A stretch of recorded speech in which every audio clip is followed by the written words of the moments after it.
সুধী দর্শক বৃন্দ, আমি আগেই বলেছিলাম যে বাংলাদেশের হয়তোবা বিশ্বকাপ টি-20 ম্যাচ 2026 এটা খেলা হচ্ছে না। ফাইনালি অফিসিয়াল স্টেটমেন্ট এসেছে বোর্ড সভাপতি আমিনুল ইসলাম বুলবুলের মাধ্যমে যে আমরা ভারতে গিয়ে বিশ্বকাপ খেলছি না এবং আমরা টোটাল বিশ্বকাপটাই বয়কট করছি। তিনিও বলেছেন, আমি একটি মিরাকলের অপেক্ষায় আছি। আমরা বিশ্বকাপের ভেন্যু বয়কট করেছি, কিন্তু বিশ্বকাপ নয়।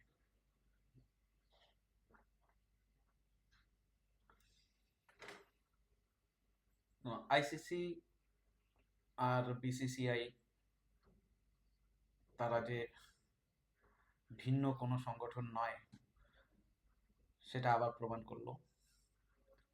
এর আগে অস্ট্রেলিয়া এবং ওয়েস্ট ইন্ডিজ 1996-এ শ্রীলঙ্কায় খেলতে যায়নি, 2003-এ খেলতে যায়নি। যাই হোক, এগুলো বলার অপেক্ষা রাখে না, এগুলো এখন অবান্তর। কিন্তু তাদের সময় কোনো ভোট হয়নি, আমাদের সময় ভোট। এছাড়া শেখ মাহাদি বাংলাদেশের একজন প্লেয়ার, উনি বলেছেন, আমরা সবাই বিশ্বকাপ ক্রিকেট খেলতে চাই, কিন্তু আমাদের উপরে বোর্ড আছে, সরকার আছে, তারাই আমাদের অভিভাবক, আমাদের তাদের কথাই শুনতে হবে।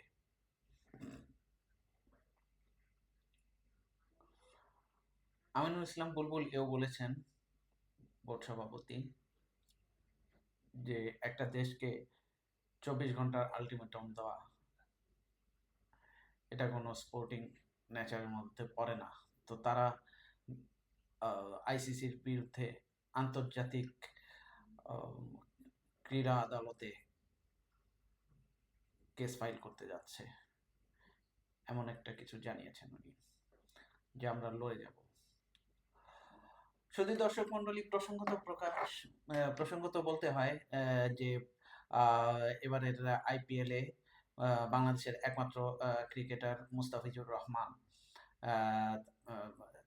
মুস্তাফিজুর রহমান কলকাতা নাইট রাইডার্সের হয়ে একমাত্র প্লেয়ার, তিনি আম, বিক্রি বিক্রি হন প্রায় 9.5 কোটি রুপিতে। কিন্তু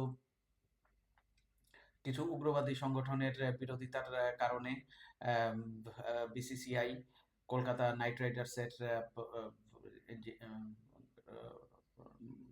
মাধ্যম কাছে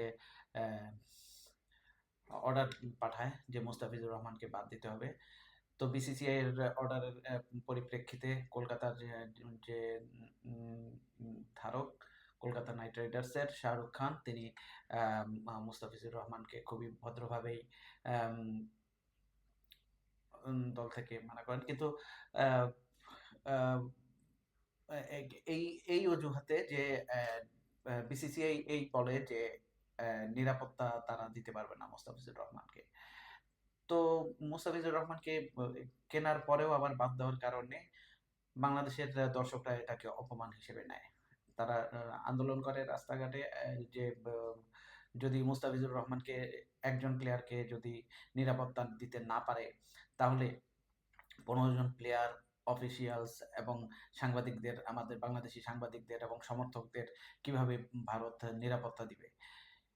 এই জন্য তারা আইসিসির কাছে পত্র পত্র লিখে ইমেইল পাঠায় যে আমরা বিশ্বকাপ ইন্ডিয়াতে খেলবো না নিরাপত্তা ইস্যুতে। সেটা শ্রীলঙ্কা অথবা অন্য কোথাও ট্রান্সফার করার জন্য বলে আর কি, ভেন্যু চেঞ্জ করার জন্য বলে। এতে সায় দেয় পাকিস্তান, কিন্তু একমাত্র পাকিস্তানি তাদের সায় দেয়। এরা অনেকে অনেক কথা বলে, বাট তারা কেউ ভোট দেয় না বাংলাদেশের পক্ষে, বাংলাদেশের বিপক্ষে ভোট যায়। তা এই পরিপ্রেক্ষিতে আম, আহ, ভারতের কিছু এক্স ক্রিকেটার্স এবং সাংবাদিকরা বাংলাদেশের ক্রিকেট এবং বাংলাদেশের জনগণ নিয়ে কিছু খারাপ বক্তব্য করে। কিন্তু সেজন্য এতে বাংলাদেশের মানুষ আরো ক্ষেপে যায়। তারা একাগ্র চিত্তে ডিসিশন নেয় যে তারা বিশ্বকাপ খেলতে যাবে না ইন্ডিয়াতে। তখন আইসিসি আবার চিঠি পাঠায় যে তারা নিরাপত্তা ইস্যুতে যাচ্ছে না খেলতে ইন্ডিয়াতে। তো তখন এরপর অনেকে এরপর আইসিসির থেকে দুজন পাঠানো হয় কর্মকর্তা, কিন্তু একজন আসে, একজন ভিসা ইস্যুতে তার আসা হয়নি বাংলাদেশে।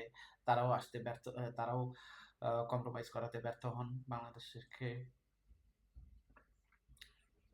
এর পরবর্তীতে আইসিসি আবার মিটিং ডাকে, তখন আহ, সবাই মিলে সিদ্ধান্ত নেয় যে বাংলাদেশ যদি রাজি, তারা ভোটাভুটি করে 16টা ভোটের মধ্যে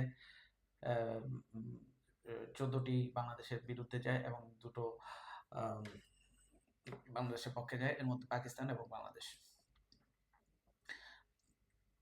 এই হচ্ছে বর্তমান পরিস্থিতি।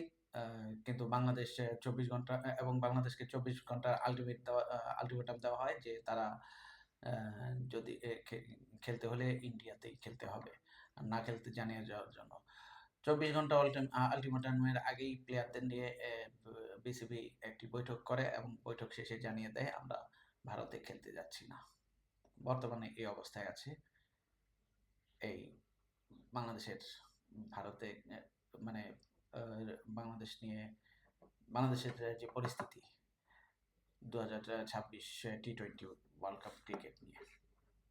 ধন্যবাদ সবাইকে।